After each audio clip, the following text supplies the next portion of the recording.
تو جو امام الحرمین ہے، مولانا امام الحرمین کا بھی امام ہے، امام و امام الحرمین ہے، آپ اس کے موقف سے اختلاف کر کے ڈٹائی کر کے سامنے آ جائے کوئی یہودیوں کا ایجنٹ نہیں ہے، اپنے دماغ کو اپڈیٹ کیجئے. صرف سافٹ ویئر اپڈیٹنگ سے کام نہیں چلے گا مولانا.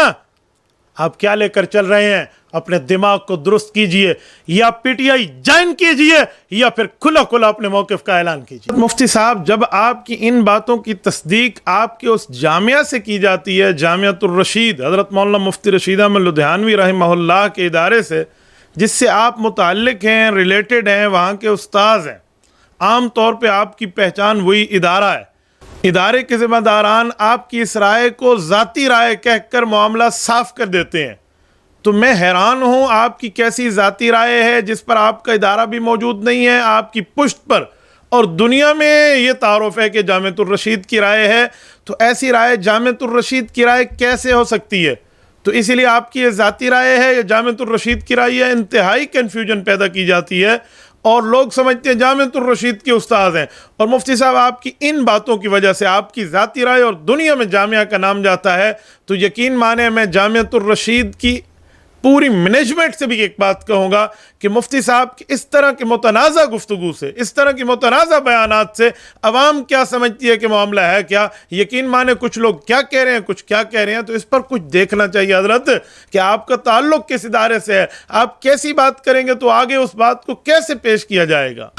اور مولانا مفتی طارق مسعود صاحب، یقین مانیے، آپ ذرا یہ بات سنیں جو آپ نے کہی ہے اور پھر میں اس پہ تبصرہ پیش کرتا ہوں. کیا آپ چونکہ فلاں جماعت کے ہیں، سیاسی لیڈر ہیں، لہذا جو آپ کا لیڈر دوسرے پہ الزام لگا دے آپ نے اس الزام کو سچا مان کے اس پہ وہی الزام لگانے جو آپ کے لیڈر کہہ رہے ہیں؟ یہ جائز ہوگا اسلام میں؟ آپ پی ٹی آئی کے ہیں تو اب آپ نے مسلم لیگ پہ ہر وہ الزام لگانے جو پی ٹی آئی لگا رہی ہے، جبکہ آپ کے پاس کوئی ثبوت نہیں ہے. آپ چونکہ جے یو آئی کے ہیں تو آپ نے اب جے یو آئی میں ہونے کی وجہ سے ہر وہ الزام جو اس نے پی ٹی آئی پہ لگایا آپ نے وہ لگانا ہے. بغیر تحقیق کے مان لیں گے. بھیا آپ کے پاس تحقیق نہیں ہے، آپ وہ الزام اپنے لیڈر کے کہنے پہ کسی دوسرے پہ مت لگاؤ. مولانا، آپ اس میں کہتے ہیں کہ اپنے لیڈر کی ہر بات کو لے کر دوسرے پر آپ بات کرنا شروع نہ کر دیں.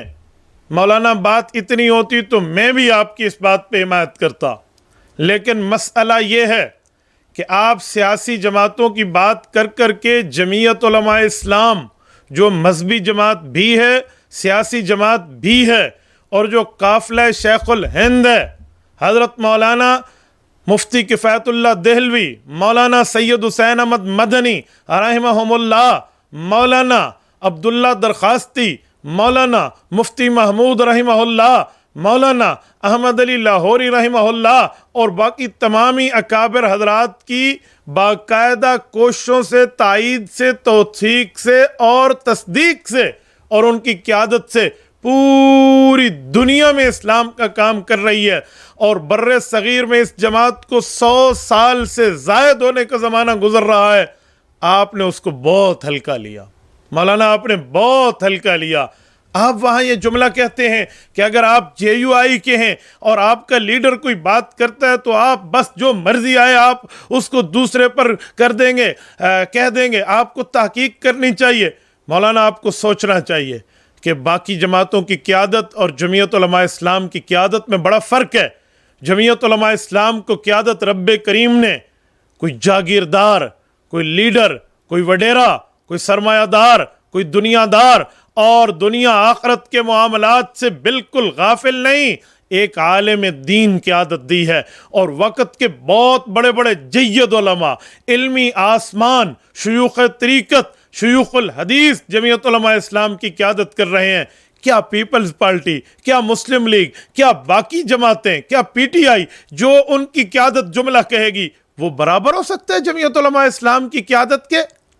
مولانا، آپ کیسے کہ اب جمعیت علماء اسلام کے کارکن کو آپ اس میں ورغلانے کی کوشش کر رہے ہیں کہ جو آپ کی قیادت بات کرتی ہے آپ اس کو لے کر آگے نہ چلیں، آپ تحقیق کریں.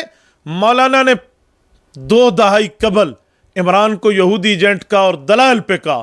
اس وقت جمعیت علماء اسلام سے ریلیٹڈ ہم جیسے علماء کرام بھی حیران ہو گئے کہ مولانا کیسے کہتے ہیں، لیکن ہمیں قیادت پر اعتماد تھا.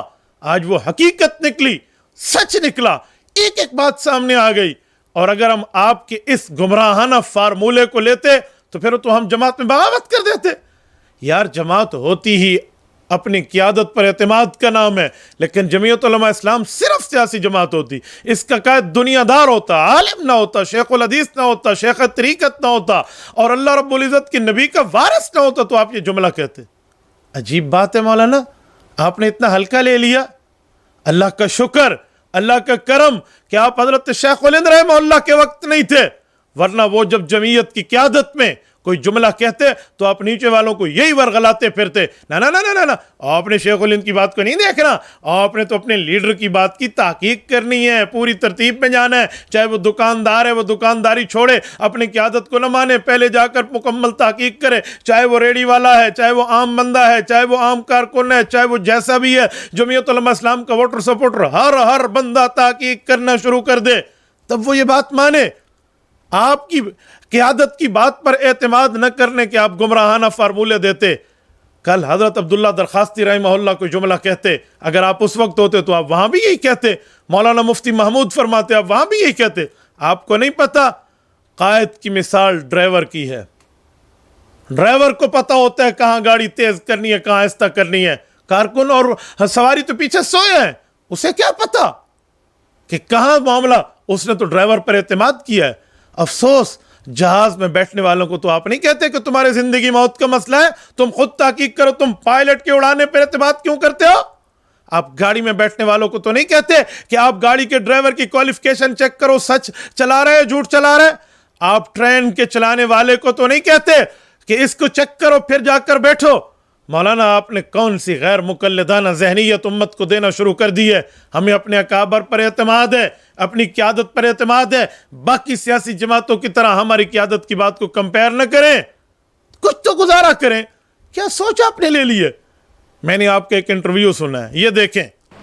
فقہ حنفی کے بارے میں مجھے بہت سارے اعتراضات ہوا کرتے تھے بچپن میں. کچھ لٹریچر بھی میں پڑھتا تھا تو بہت زیادہ کہ پتہ نہیں قرآن و سنت کے مطابق بھی ہے یا نہیں, تقلید شخصی, اور یہ جو آج کل بھی یہ بڑے ہاٹ ٹاپک چلتے ہیں لوگوں میں, اس لیے بھی کچھ اطمینان نہیں تھا کتابوں پر. لیکن جب بہت گہرائی میں جا کے پڑھنا شروع کیا, اسٹڈی شروع کی, تو الحمدللہ اس کا بھی ازالہ ہوا کہ بھئی ایسا نہیں ہے جیسا ایک مشہور ہے. سب مسلک برحق ہیں, کسی کی میں تنقیص نہیں کر رہا, لیکن الحمدللہ فقہ حنفی بھی قرآن و سنت ہی کا نچوڑ ہے. باقی اختلاف رائے ہے, وہ تو مختلف مسالک ہیں, وہ تو چلتے آئے ہیں, وہ ہمیشہ رہیں گے. جس میں آپ فرما رہے ہیں کہ میں بچپن میں ایسی ذہنیت رکھتا تھا کہ ہمارے اکابر اور فقہا جو جملہ کہتے میں اس پر اعتماد نہیں کرتا تھا, پھر بعد میں رب نے مجھے ہدایت دی اور فلاں اور فلاں, اور اب الحمدللہ